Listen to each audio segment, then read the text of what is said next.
예. 참. 저기 대기실에 TV 끄세요. 우리 보안요원.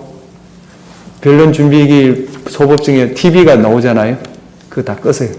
왜냐하면 여기가 생중계가 되면 분리시킬 목적이 없기 때문에.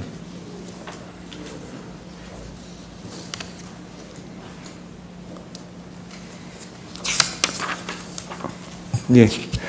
알겠습니다. 그리고 피청구인에게는 저기 헌법 113조 2항 심판규칙, 헌법재판소 심판규칙 62조 2의 제2항에 따라 진술 거부권이 보장되어 있습니다. 그 다음에 녹음을 명합니다. 네, 녹음은 계속 다 하세요. 예.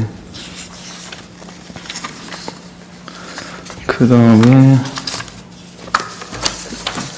저 최재원 피청구인에 대한 신문사항은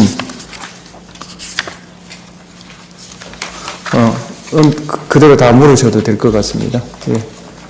자, 신문하십시오. 네. 시작하겠습니다. 피청구인 2024년 10월 17일 10시부터 서울중앙지검 10층에서 도이치모터스 주가 조작 사건 피의자 김건희에 대한 불기소 사건에 대해서 출입 기자들 상대로 기자회견하는 사실이 있죠. 예, 그렇습니다.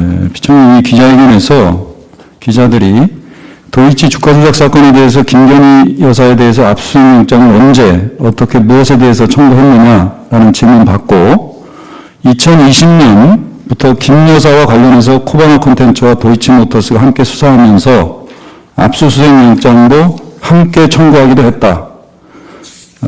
압수수색영장, 김 여사에 대해서는 주거지 사무실, 휴대전화까지 압수수색영장을 청구했는데 모두 기각을 당했다. 이후 영장을 다시 청구하지는 않았다. 라고 답변한 사실이 있죠. 제가 수사 결과 브리핑을 하면서 그 1시간 10분 동안 PPT로 수사 결과를 발표했고요. 그 다음에 오래된 사건이다 보니까 상세한 설명을 위해서 시간 제한을 두지 않고 질의응답 시간을 가졌습니다. 질의응답은 전체적으로 3시간 가까이 진행됐는데요. 제가 즉답을 하는 과정에서 솔직히 속기록도 봤습니다만은 구체적인 기자의 질문과 제 답변량이 어딘까지 기억나는 건 아닙니다.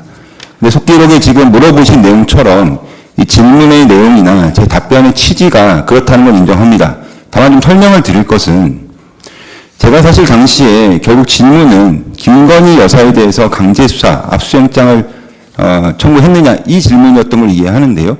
그와 관련해서는 이 사건 당시 수사 초기에 당시 상황을 좀 설명드리는 게 기자분들의 이해를 위해서 필요하다고 생각을 했습니다. 이유는 20년 4월에 도이치모터 사건이 고발이 되었고 20년 9월에 코바나 콘텐츠 사건이 추가로 고발이 되었습니다. 그 당시에 총장 배우자였던 김건희 여사에 대한 여러 가지 이슈가 있었고요.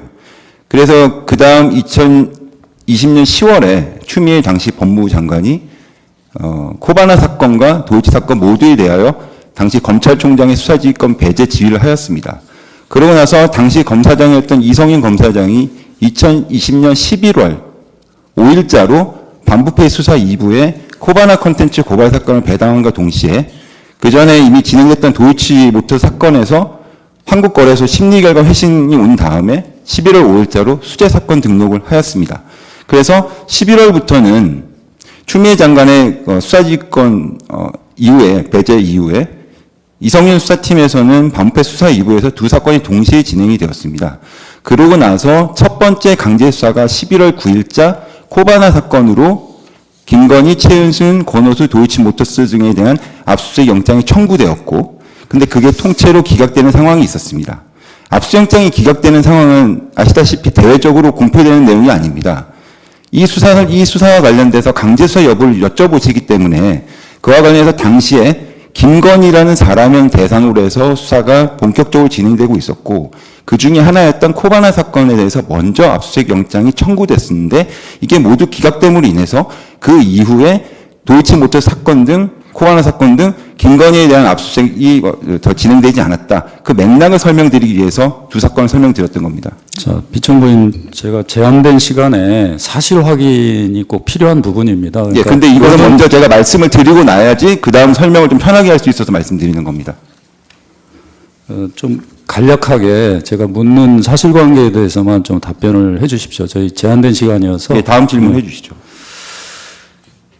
다시 한번 요지만 제가 묻겠습니다. 김 여사에 대해서 압수수색 영장 청구했는데 모두 기각을 당했다. 이후 영장을 다시 청구하진 않았다고 답변한 사실은 있는 거죠? 예, 그런 취지로 말씀드렸고 그걸 설명드리기 위해서 방금 드렸던 설명과 함께 드렸던 것입니다. 그 기자회견에서 이 답변을 듣고 기자가 다시 물어봅니다. 1차 수사팀 때의 압수수색영장 청구서에 적시된 혐의가 무엇이었냐? 왜 수사팀이 바뀌고 재청구 시도를 한 번도 안 했냐라는 질문 받고 피청구인은 코바나 사건과 도이치 사건은 동시에 수사가 진행되고 있었다.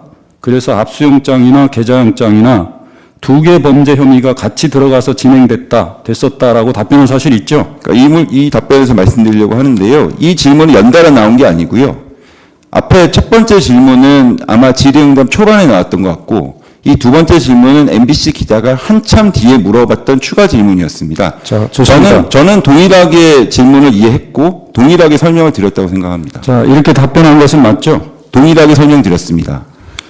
이 답변 내용은 당일 신문과 방송 등 모든 언론에서 그대로 보도된 사실이 있죠. 모든 언론이 그렇게 했는지는 정확히 모르겠고요. 당시 수사 결과 발표 때 여러 내용이 있었기 때문에 여러 포인트로 다양한 보도가 있었다고 생각합니다. 자, 갑제 32호증 먼저 한번 제시를 하겠습니다. 이게 대표적인 것만 제시하겠습니다. 모든 언론사가 이렇게 다 이 제목을 달아서 방송이 됐습니다. 실질적으로 피청구인이 직접 기자들한테 답변한 워딩 내용까지 연합뉴스에서는 그대로 보도를 했습니다. 이렇게 보도된 사실은 알고 있습니까? 예, 저런 취지의 기사들이 있었던 것을 알고 있습니다.